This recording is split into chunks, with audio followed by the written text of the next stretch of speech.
Welcome to What is Going for new thought from the edge of Each week on OMTimes flagship radio show, veteran broadcaster, author, and media consultant Sandie Sedgbeer conducts thought-provoking interviews with inspirational authors, artists, musicians, scientists, speakers, and filmmakers who are working at the point where spirituality and science meet consciousness at the very edge of Here is your host, Sandie Sedgbeer. Hello. Today's show is going to complete a series of 3 conversations around a remarkable trilogy of books, the Self-Realization series, which is being compared to 2 other classic bodies of spiritual work, Conversations with God and A Course in Miracles, that have transformed the lives of millions of people worldwide.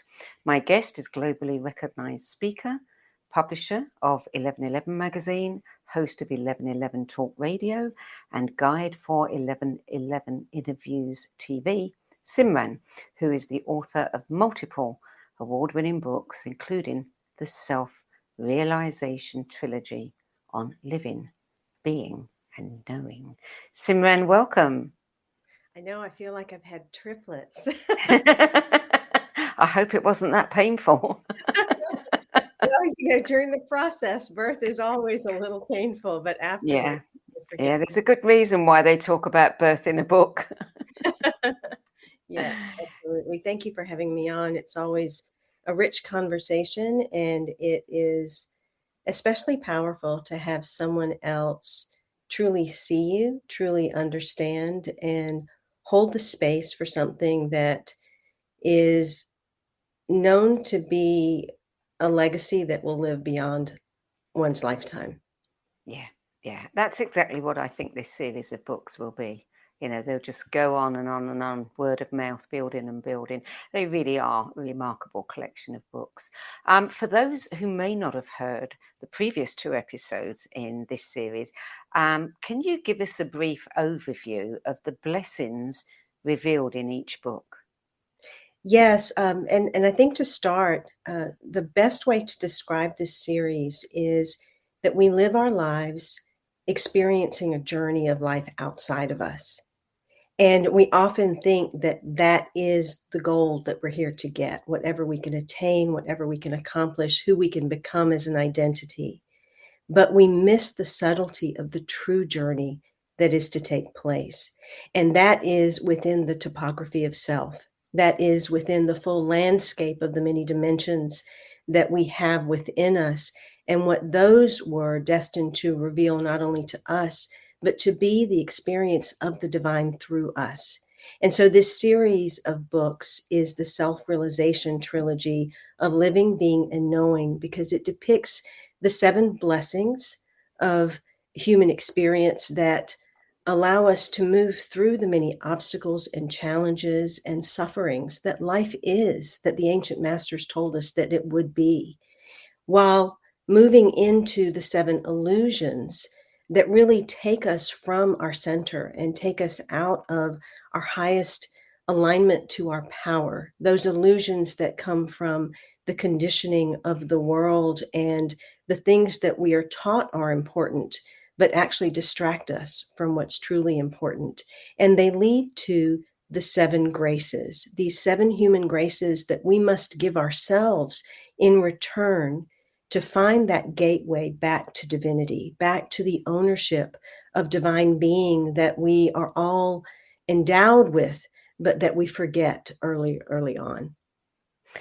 It's interesting, isn't it? I mean, you talk about the sages have said that it's going to be a tough journey. But the fact is, it's only a tough journey because we are loaded with so much conditioning that causes the suffering in the first place.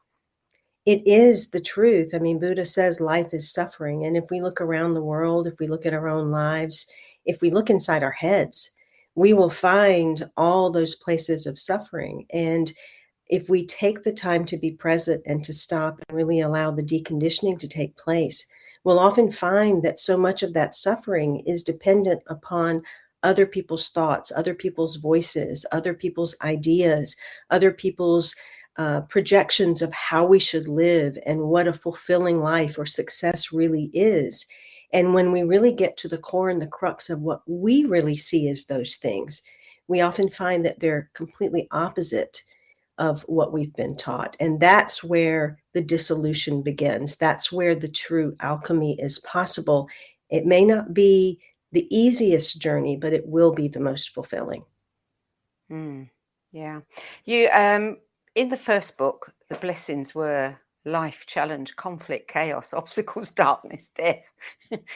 Who wants to come to this planet if they look at that way? Yes. Yeah. It's it's so interesting because I think that we are, we are love. And as you say, all the suffering comes because we think we're not. That's it in a nutshell. That's it in a nutshell. And that was really the driving force for putting this trilogy out. This trilogy is an act of radical self-love. Anyone partaking in it is saying, I love myself so completely that I'm willing to stop telling the lies to myself, stop being in denial, to be radically honest to who I really am and get to the truth of who I've not been. And to do that, it means that we have to look at life differently. We have to stop whitewashing the experiences that we have. We have to stop glossing over things. We have to stop living in a false narrative, a positivity movement that has no true integration and foundation within it. We have to stop being airy-fairy or living outside of our bodies or trying to escape through all types of mechanisms that are external, and ultimately realize that that saying that everything that we need is within is really the truth, but it requires us to go within. And when we do that, we literally turn the lead of our lives into gold.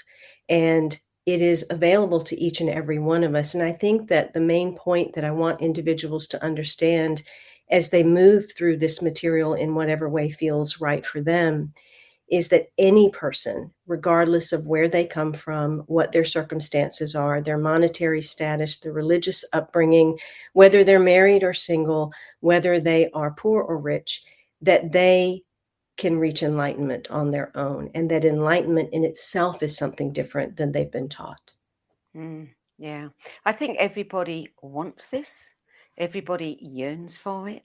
But when it comes down to doing the work, it's far too easy to be distracted. It's very easy to be distracted in this world. We're distracted by all the feel-good stuff, by the fantasies that we want to live out, by the ways we convince ourselves of things that are not true. And then we're distracted by all the chaos or the manipulations or the control that is in the external world that is trying to distract us. That's the whole point.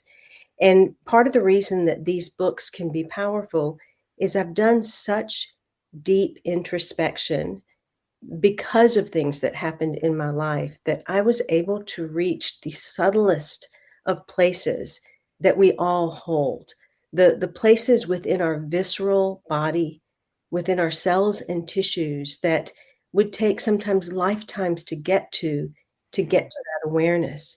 And sometimes to just have a place that points you to those things and prompts you with a question that has you ask yourself that can catapult you much further, much quicker than had you had to walk through every layer of finding that for yourself. And that's really my hope for these books is that they bring people to personal power, purpose, and peace because they're committed to themselves. They're willing to love themselves. They're able to just take 10 minutes a day and read one paragraph and let that marinate inside of themselves so that the medicine works within them.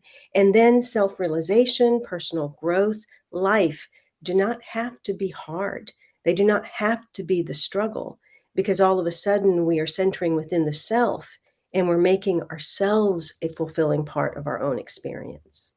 I mean, this body of work is a journey. It is a pathway that one can take. One can, you're guiding us on a pathway, aren't you? Would you just give us a little snippet of what we would experience, what we would encounter in each of the three books? Yes. So As you move through living the 7 blessings of human experience, what you are encountering is you, your identity as you know it, the more conscious part of you, although we are all pretty much unconscious all of the time. And so this is bringing you conscious to your unconsciousness. It is showing you how your conflicts and your challenges and your chaos and all the darkness you encounter, how they appear, why they appear, and that they are a continuous cycle that we will go through in our lives over and over again in different ways. That book also shows you then, well, how do I rise to a higher octave of that? If I don't want to experience chaos, how do I move out of the chaos? So you're taken through the ladder of realization to move to that higher octave of experience.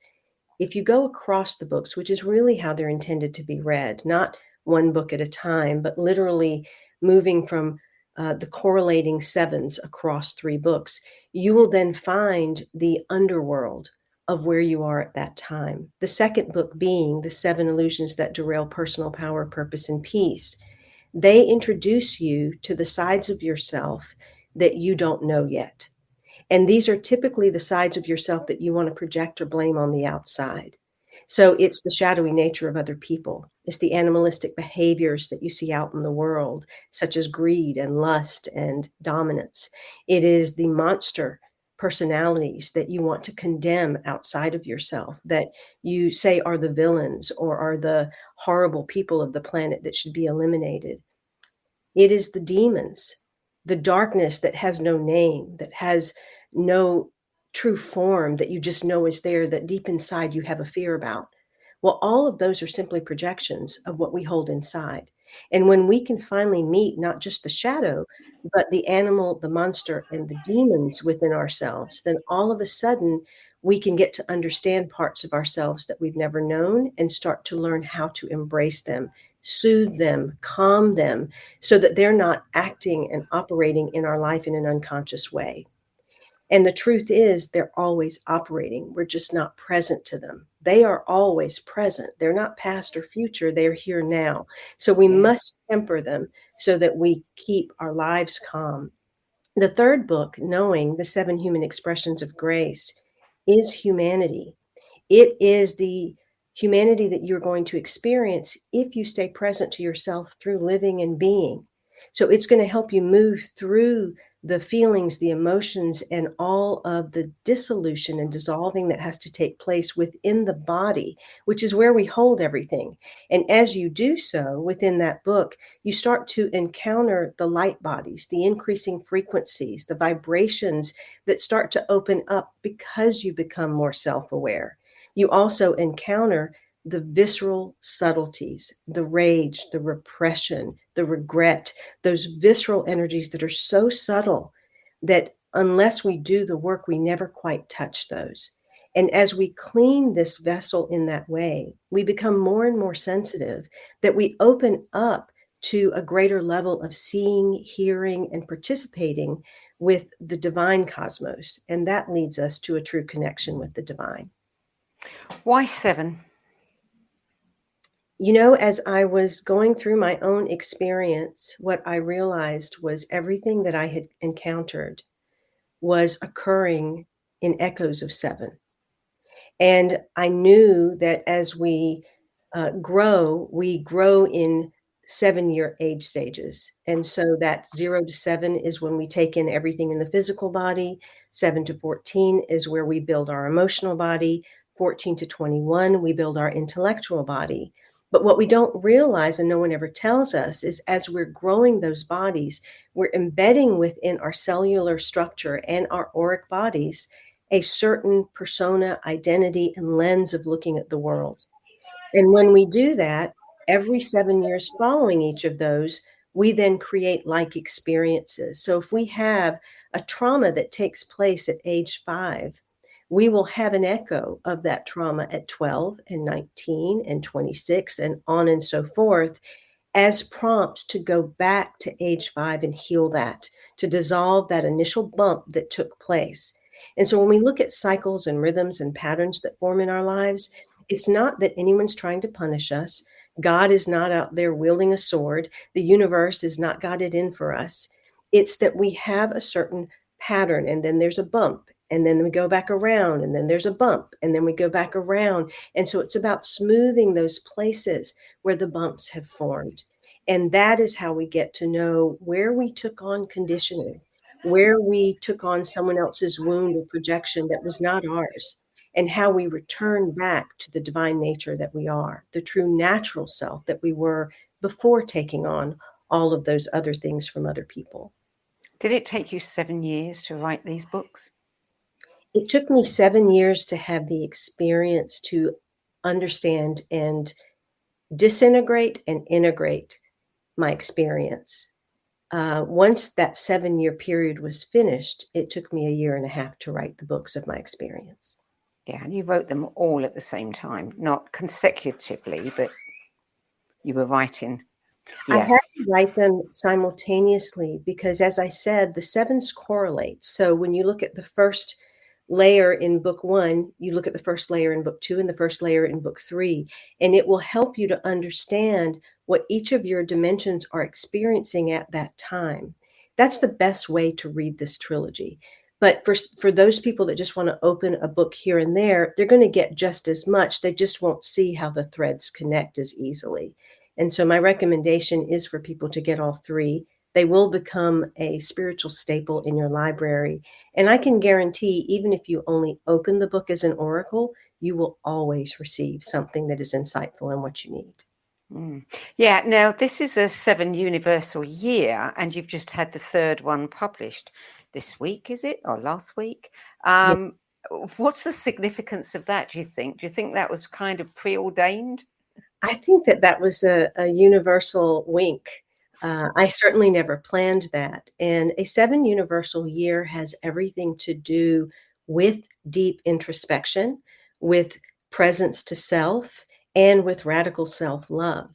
And so I think we're being invited in this year to really get into a space of knowing ourselves. So the fact that the books have come out over 2022 and now the 3rd one in 2023, to me, the universe is just celebrating it and pointing it to this direction, that this is a good resource to move into.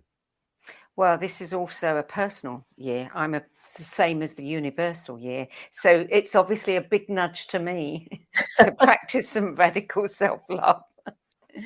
So tell me, in book 2, you talk about the bridge that we all cross at some point in our lives. What is that bridge? There's a bridge of being unconscious and who we were, and wanting to move into this place of being able to tap into or have a sense of who we are. And we find these junctures in our lives quite often where we're trying to perhaps, let's say, move out of a marriage and you're going through a divorce and you're moving from who you were as an identity into now a new identity. So it can show up again in many different ways. But as we move across this bridge, what tends to happen is we have a foot in both worlds. And so we're not quite who we used to be, and we're not quite who we're going to be. And so we have to be that bridge. We have to be the visionary and the mystic at the same time. The visionary lives in the space of knowing the truth of who we are and where we're going to anchor, and really holding that space and the words, thoughts, and actions to get there. The mystic, however, holds the space for where you are currently and does the work, has the love and the presence to feel every feeling, to know that every tear, every scream, every giggle has a certain place and a presence in your body that is calling for something. And when you can have that level of presence to yourself as a mystic and a visionary, you're actually creating a divine union within. You're creating a partnership with self and with soul. You're allowing identity and the God self to hold hands and move forward for an eventual merging that is going to be very powerful. What have you? I know that you do some personal mentoring of people who've wanted you literally to guide them through step by step. What sort of responses, reactions? Is there a commonality among them? Do people Moving through the experience myself and this work it brought me to a greater place of fulfillment, of peace, and kind of a geyser of creativity has erupted out of that. And I attest that to we are all God capacity. And we really are nothing but creative funnels. And that's what we're here to do. If you just look at the world, that is the divine in its full creative geyser. And so as I've worked with several individuals that wanted to move through the work in a very intimate way, what I have found is this deep, deep sense of self-love that just bursts their hearts open, and this radical trust that starts to form so that they truly step into a purposeful way of living and a peace of mind that allows their creative capacity to flow through in kind of an unfettered, boundless, beautiful way. And it's done with this detachment, this independence where we're not working in a codependent way anymore. And right now we live in a very, very codependent world. We live in a world where everyone's trying to heal other people or fix other people or put something out to try to save our world or make our world better. And yet what we don't realize is that's all very codependent. And what we must move to, and I talk a lot about this in book 2, is that we have to move from teacher to example. We have to move from businessman to philanthropreneur. We have to move from evolution to truly living as divine being. When we live in that way that is independent and interdependent, knowing that every single person on the planet is God capacity, then all of a sudden we free them up to do their own work and their own healing. And we free ourselves up to truly live a life of joy and creativity and ease with the way that we were intended to be here. We don't realize that oftentimes, particularly as light workers and healers, when we embark on that path of healing, we all of a sudden make that our life purpose when it never was meant to be. It was meant to be our healing. There's something else, something creative, something that sparks joy and fulfillment in our lives that we're truly meant to be doing. And so then that becomes another phase of the deconditioning and the letting go process, because now it means, okay, I've got to really let go of my wound. I've got to let go of my story. I've got to let go of all that I've built myself into because of something that happened to me. And now I need to move into an unknown and be something completely different, which means I have no story. I have no wound. I create freely. And that's independence. Mm. You use a word that is rarely used in any description of personal development work, and that is the process of emulsifying. Tell me what you mean by that. I have turned to mush more times than I can count. And if we really look at the process of a caterpillar turning into a butterfly, it goes through a process of emulsification. It has to lose its identity to become something else, to transform into something else more beautiful.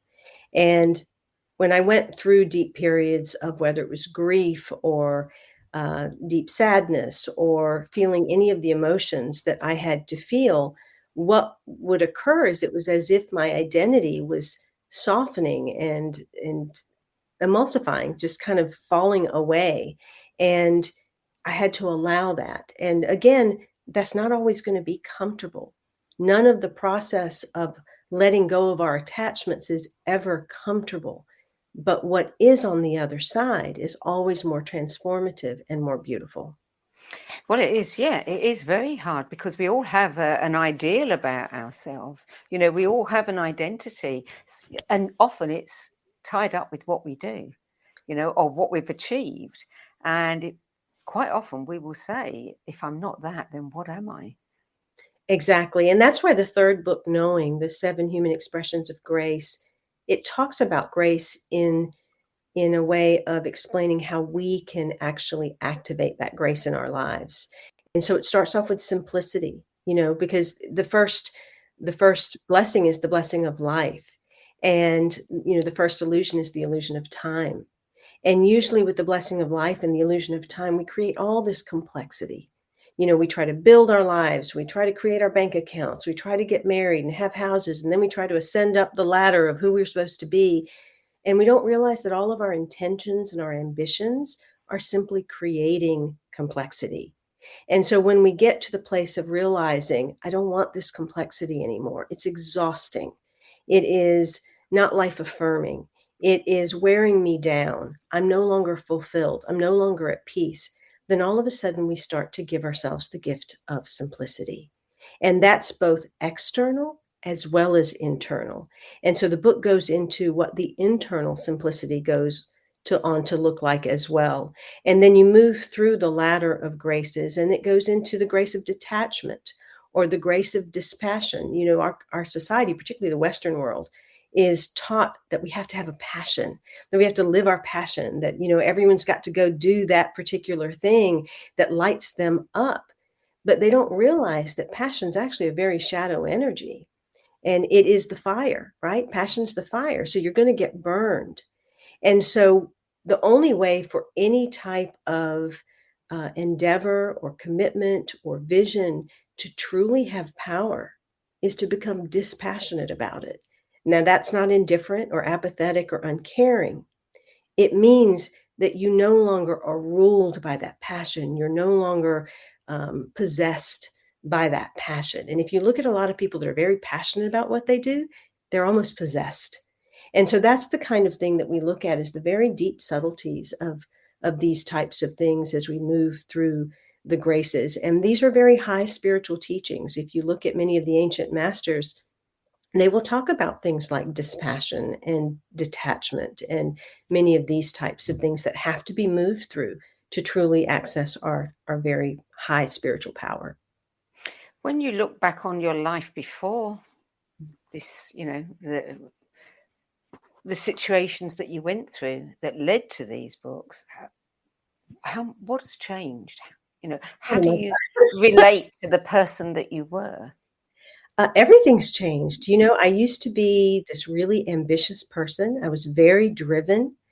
I had a lot of obligation. I lived by cultural standards. I lived by Indian standards. I lived by what my parents, my family thought I needed to do. I tried to follow the methods that business taught me I had to follow. All of those things are out the window. They're all gone, because all of those things are just, in a sense, brainwashing. It's all gaslighting. It is the narcissistic way our world kind of controls us and turns us into, you know, the child of this false world that we were never meant to be.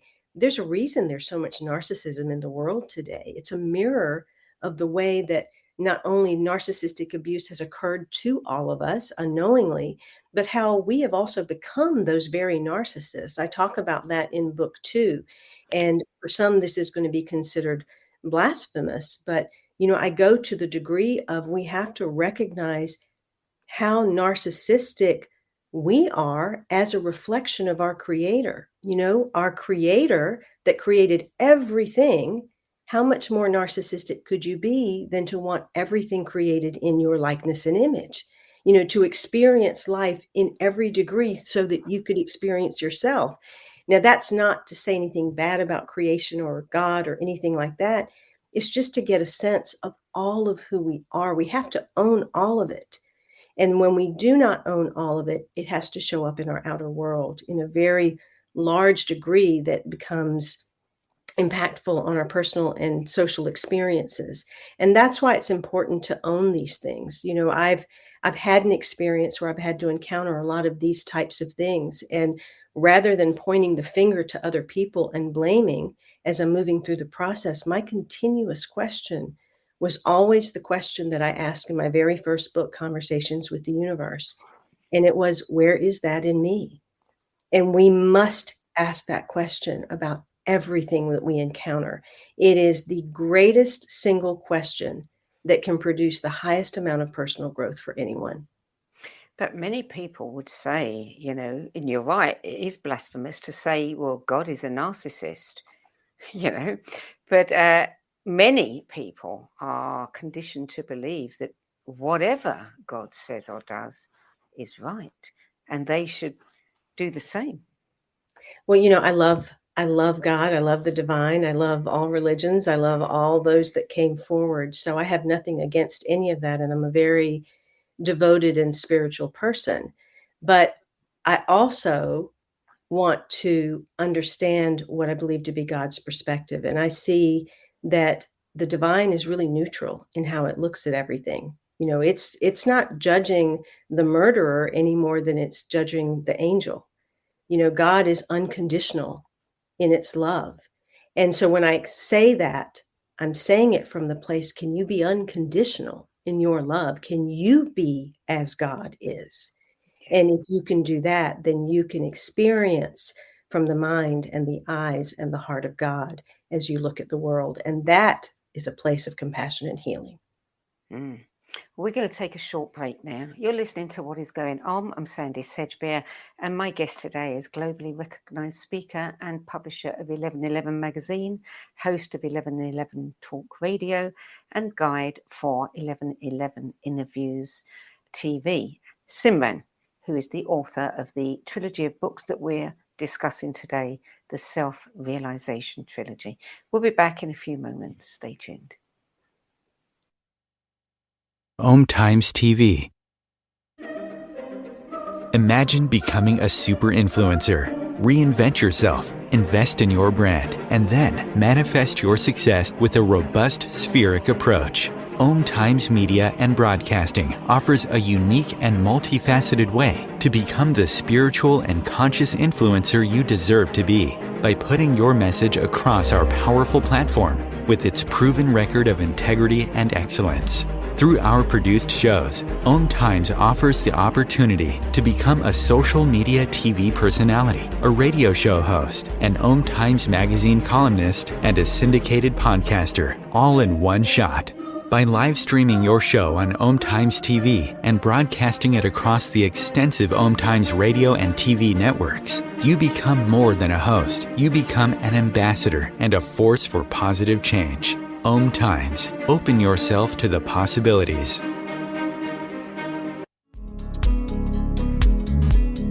Hello, I'm Sandie Sedgbeer, host of OMTimes' flagship radio show, What is Going On?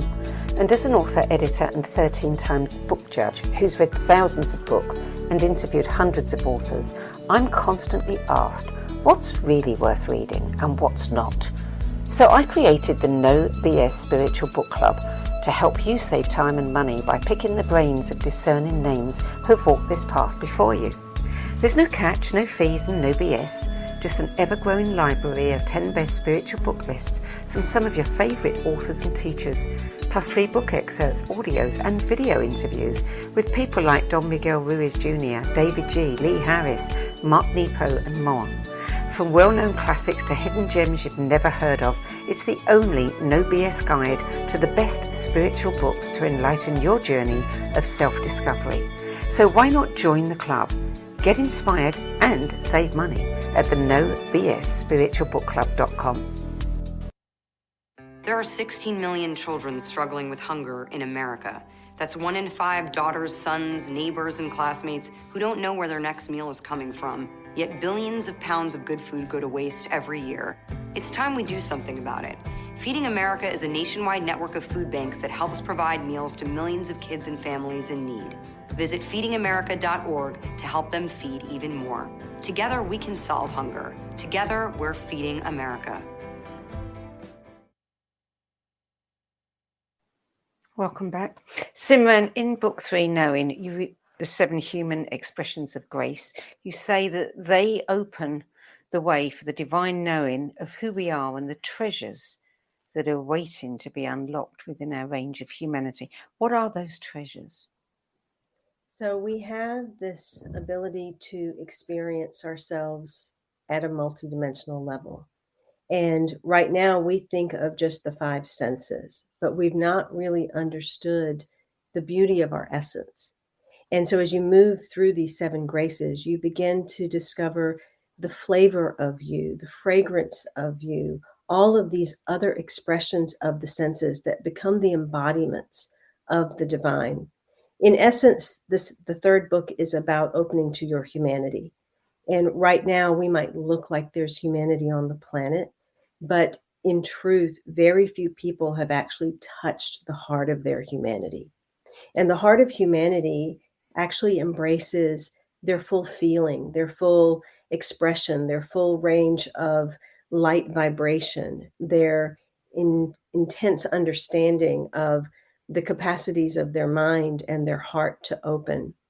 And when we allow that to happen, the real flowering that takes place is this gentle unfolding of compassion. And now more than ever, what our world needs now is not our interference, not our control, not our even helping hand. It is the eyes and ears and heart of compassion. That is what is going to serve our world. Well, most people on a spiritual path are looking to transcend the human, not come deeper into the human. How does knowing? I mean, what do we learn that is going to help us become more present to the physical? I think the problem is people don't realize that any type of transcendence that we do here really is more of an escape right now. We didn't come to planet Earth to try to transcend or escape. We came to planet Earth to have a certain type of experience and become gods on this plane. It's more about that. I believe that the divine is actually fully present in all of our bodies. We are not. Our human self, our humanity has risen up and out. It's already ascended. What we need to do is pull it back down in so that it can be even with the God within us. And that's usually what happens. So often in spiritual work, what people are trying to do is they're sitting here in their unconscious self and they're trying to either pull God in or they're trying to project themselves out to God rather than realizing God never left. It's right here. You left. You drifted off out of your body, out of fear, flight, or fight. And so this is more about you grounding back in. And it is humanity that grounds us back in. It is our humanity that helps us touch that space within the heart that God rests. It is our humanity that creates the integration with the body. And so that's why I'm such a proponent of feeling everything, of deepening in, of involution rather than transcendence or evolution. And I have found that to be quite profound in my work and actually something that sustains. I've seen a lot of people do a lot of different types of experiences, and what they don't realize is whether it is the use of external substances or getting caught up in different protocols and practices or different types of distractions, what you're doing is just occupying this. It's all in the mind. If it's never brought down into the body, it will never sustain, it will never last. And then you'll keep saying, well, I had it for a moment, but then it disappeared and I can't seem to get it back. The reason you don't get it back is because you never integrated it in the first place. And the only place to integrate is in the body. So are you saying then that we need to incarnate in order to learn about integrating the human with the divine? Yes, yes. We have to fully incarnate. Well, that was to me, what the divine wanted to experience human life. It wanted to experience feeling. The divine doesn't feel things because it's a neutral being. So we are serving in this capacity of understanding the full range of color, light, and sound by being human. And so if we really want to serve God and serve one another, then we will truly embody our humanity, because then we will not only see God, we will see one another. And that is where God lives. You spoke earlier about things like regret and repression being very subtle pieces of the shadow. And you also talk about, raising the light body and everybody wanting to do that, raise their frequency. But to do that, we need to release those subtler energies of regret and repression, etc. How do we actually do that? Yeah, so everything that we hold in our bodies from all the experiences that we had, that is what suppresses our frequency, vibration, light, sensitivity, all of those types of things. And so as we dissolve that, these frequencies naturally will raise up.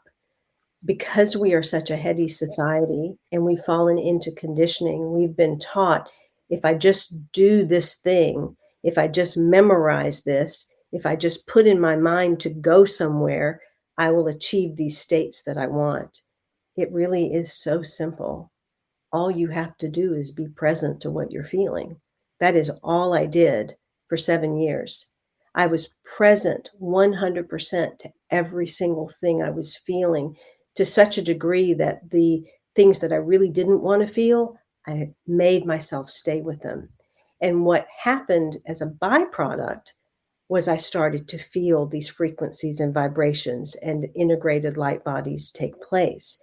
It's because I was willing to bring myself into the body. And so it's not as hard as people think.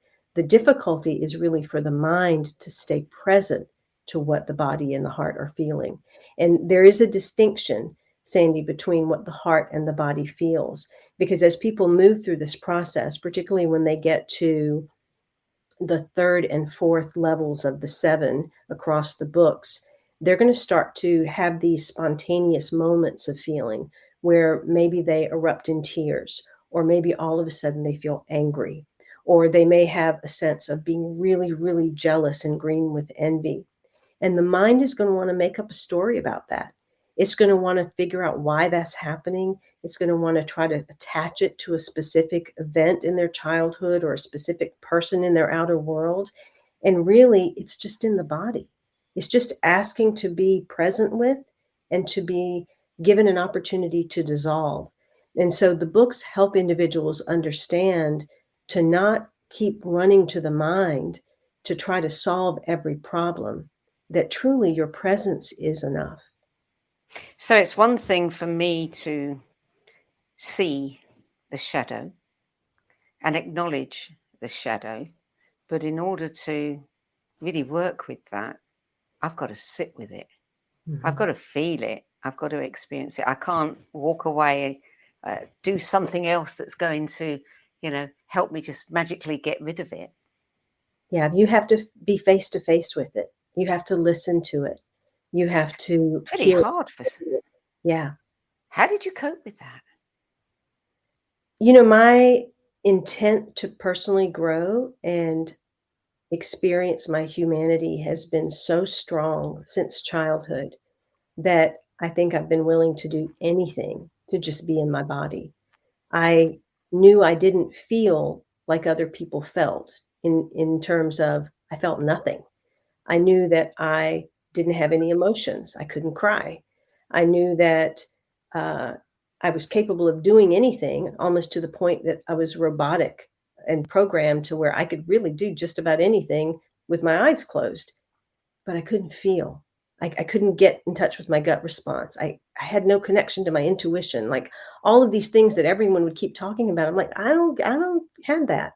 I don't hear angels. I don't transcend to this place over there. I'm not hearing voices. I'm not having, goosebumps on my arm. I'm not having any of these things. So what do I do with that? If I'm just this ordinary human that can't access all these things that all these other people are talking about, how do I reach enlightenment? How do I find my peace? How do I access this deep inner authority and peaceful presence and purposeful way of living if I'm not like them? And that was, I've got to follow my own path. And that's part of the reason these books were written too. This is not about my story. It is for you to place your story in it, because we each have our own path. You are not going to do anything like anyone else. You're not going to experience it like anyone else. All you can do is get to your own awareness. And so my hope is for you to at least understand the technology of being human, the purpose of why our soul incarnated, and to understand that we all do have a ladder of experiences that we will encounter over and over again for the purposes of getting in touch with your path of personal growth. We've got about 10 minutes left. I want to touch on something that everybody in the world, especially now in the current climate, is very interested in, and that is manifestation. And you talk about the ladder of manifestation, and that readers can follow this ladder to concrete life. Can you explain that to us? Because we've all heard so much about manifestation. there's this formula and that formula, etc. But a lot of people still can't manifest. Yes, I find that there are many people that want to manifest something and either they don't manifest it or they train their minds and they put in so much action and they finally do manifest it only for it to then fall away and crumble and they can't sustain it. And as I was moving through my own experience and I met these different dimensions of myself, what I began to realize is when I was wanting to manifest something, there were always other voices that I was pushing away. And I thought, what if I allowed myself to hear those other voices first, to acknowledge them, to accept them, to receive them, and then allowed myself to build a language and a voice within myself? Because you have to understand all your levels of being are active at the same time. So if you're experiencing self-sabotage, if you're experiencing cracks in your foundation, they're either coming from your being or your living. And if you're not present to the unconscious parts of you, those are the little gremlins that are going to come in and destroy that manifestation. And so as I moved through creating the work for knowing, what came through was the verbiage and the language of what these dimensions feel as we start to build a manifestation in a way that has a strong foundation. And so you start off with this ladder with the voices of the lowercase living, being, and knowing. And those are the doubtful voices. Those are the places of where they are still entrenched in the timeless time spaces of you. And then you graduate up to a higher octave, which is the capital L, the rest of the word lowercase, living, being, and knowing. And those are the conscious/unconscious identities of you and what you believe is possible or not possible, or the part of you that believes there is a past and a future. And then there is the highest octave, you, which is the all caps, living, being, and knowing. And those are the life affirming, divine presence knowing of you that knows the truth of what can exist and what is possible. When you truly allow all of these voices to be seen, heard, and acknowledged, and are not just trying to convince yourself, intend yourself, or affirm yourself to a direction, you actually create a stronger foundation for manifestation to take place. The beauty of this work, though, is that as you move to this place, all of a sudden, all those shadowy places of ambition and desire and passion and all those things you ever wanted, you're going to actually start to manifest those things, but you're not really even going to care as much about them, which also empowers the manifestation. So this is a multi-layered process as well. And we have to get away from wanting the quick pill or the quick fix and understand that to be human is to have a journey, to be an experience, to understand that you are the journey. And the ultimate journey is living inside of yourself. Mm. You talked earlier about, this being your legacy work. And I know that you've written that when you finished writing these, you didn't know whether you would ever have anything to say again.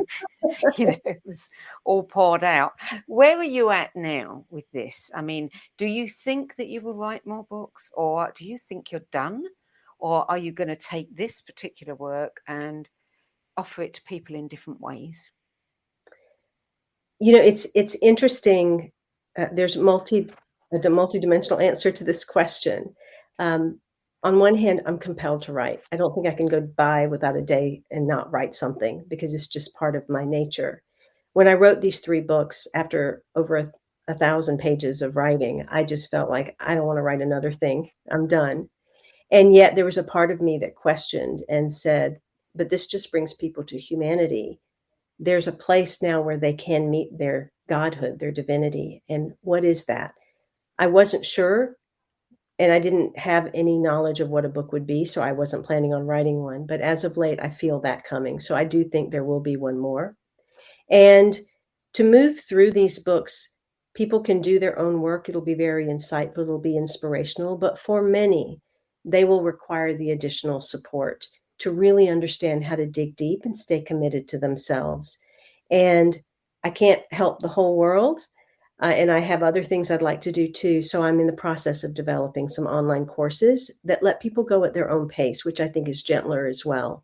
so that they can move through the work and really get their own deep insights. And will you be conducting those sessions, or will they be recorded? Will people have access to you if they have, pitfalls along the way? They will be all recorded. They will be quite in depth. They're quite in-depth courses, and I am accessible. I can be reached. I do respond to emails and messages and all of those kinds of things. And if someone really wants intimate personal contact and really have someone walk beside them through this process, then I do have personal mentoring as well. When you were writing these books, did you feel that you had company? Were they channeled? Did you feel that you were co-creating? I experienced everything that I wrote about. I know that when people receive the books, they probably read them as channeled works. They probably come across as channeled works. But everything that I have ever written has always come from personal experience.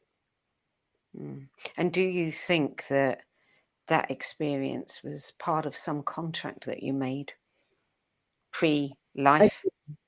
I do believe that I came to live a certain experience and garner the wisdom of it for my soul. I don't know that if these books were intended to be written for other people. I do know that my soul desired me to experience my own creative capacity.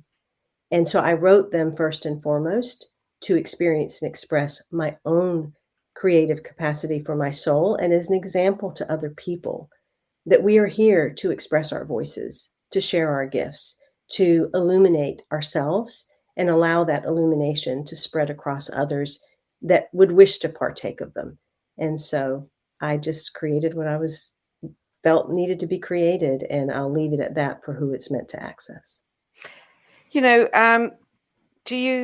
It's very hard to encapsulate these books. I mean, they are big pieces of work, and not just, decent sized books. I mean, it's a big piece of work that we're looking at here. How would you describe it to someone who comes up to you and says, well, why should I read these? What would you say to them? I would say, are they experiencing the life that they truly desire to experience from their soul perspective? Because this is a set of manuals that the soul would have given them upon birth had there been a set of books that they could have followed as instructions. And it would have been the type of manuals to guide them through every kind of experience and help them live in the highest possible capacity that they could to experience an aligned life. And you would say that that is exactly what you lived? Yes. Yes. Mm. And So I have lived every experience from the lowest depths of what it means to be human to now higher reaching into the highest expressions of what it means to be a divine human. Simran, thank you. Thank you for sticking with it and taking one for the team so that we could all follow in your footsteps. Prodigious piece of work. Well, thank you again for honoring it and for honoring me by just having this conversation. I so appreciate you and all the work you do and all the work that OMTimes does in putting out such rich content, and to be a part of this at this time with you and have my expression come out in this way just feels like a beautiful way to celebrate my birthday month in which this is coming out as well. Thank you, Simran. For more information about Simran's soul mentorship, poetry, her art, all of her events and her books, including the Self-Realization trilogy, which this series has been covering, visit her website at iamsimran.com. That brings us to the end of this week's show. I'm Sandie Sedgbeer, and I'll be back at the same time next week with another edition of What Is Going On. Till then, it's goodbye from me, and thank you to Simran. Thank you.